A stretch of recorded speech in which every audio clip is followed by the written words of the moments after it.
आपको पता है कि जब टेक एक्सपोर्ट की बात होती है या आईटी एक्सपोर्ट की बात होती है तो सिर्फ इसको एज अ होल नहीं देखा जाता। इसके बहुत सारे डिविजन्स होते हैं जिनके हवाले से आप लोगों को नहीं पता, तो मैं सोच रही थी कि आप लोगों को इसके हवाले से आगाही दे दी जाए।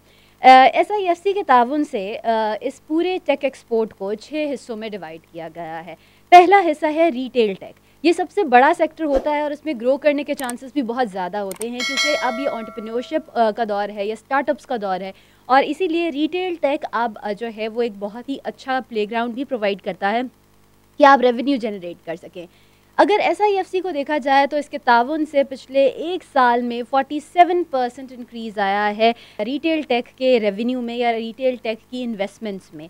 उसके अलावा फिनटेक एक बहुत बड़ा प्लेटफॉर्म आपको प्रोवाइड करता है, लेकिन अगेन वो उतना बड़ा नहीं होता जितना रिटेल टेक होता है। इसमें जो इम्प्रूवमेंट आई है या जो इन्वेस्टमेंट की जो रेशो है वो बढ़ी है, वो 24% की बढ़ी है। उसके अलावा अगर हम हेल्थ और ई-कॉमर्स सेक्टर के हवाले से बात करें तो ये इम्पॉर्टेंट ज़रूर हैं, लेकिन हाँ इनमें ग्रो करने के चांसेस या ये उतने बड़े नहीं हैं। हेल्थ और ई-कॉमर्स में 6 और 4% का इंक्रीज़ आया है respectively. And other than that हमारा फेवरेट गेमिंग और सर्विसेज की जो रेवेन्यूज़ हैं उनमें भी 4 और 4% का इंक्रीज़ आया, दोनों में 4% का इंक्रीज़ आया है। तो SIFC इसको बड़े प्लान और स्ट्रेटेजिक तरीके से डिवाइड करके इस ईच सेक्टर पे बड़े बेहतरीन तरीके से मेहनत कर रही है ताकि ज़्यादा से ज़्यादा रेवेन्यू जनरेट हो सके।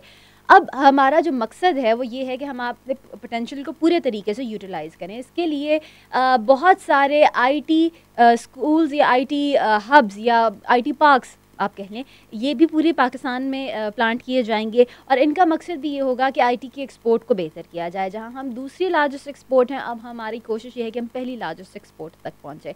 और उसके अलावा अभी बहुत सारा पोटेंशियल ऐसा है जिसको यूटिलाइज़ करना बाकी है। अगर हम अपने स्टूडेंट्स को देखें जो कि IT एक्सपर्ट्स हैं, जो या एस्पायरिंग IT एक्सपर्ट्स हैं, अभी उनको जॉब अपॉर्चुनिटीज़ उस तरीके से अवेलेबल नहीं है, या बहुत सारी ऐसी जगहें हैं जहाँ लूप होल्स हैं। उन तमाम लूप होल्स को ख़त्म करना और वो सारा पोटेंशियल जो अभी बाकी है, जो अभी पड़ा है, उसको यूजेज में लाना भी SIFC का जो है वो एक मकसद है, ताकि बेहतर तरीके से हम अपने पोटेंशियल को इस्तेमाल कर सकें और हर बच्चा या हर इंडिविजुअल जो कि IT सेक्टर से ताल्लुक़ रखता है वो हमारी इकोनॉमी को सपोर्ट करने में अपना किरदार अदा करे। And that's how we're going to support our economy. SIFC is trying to support our economy.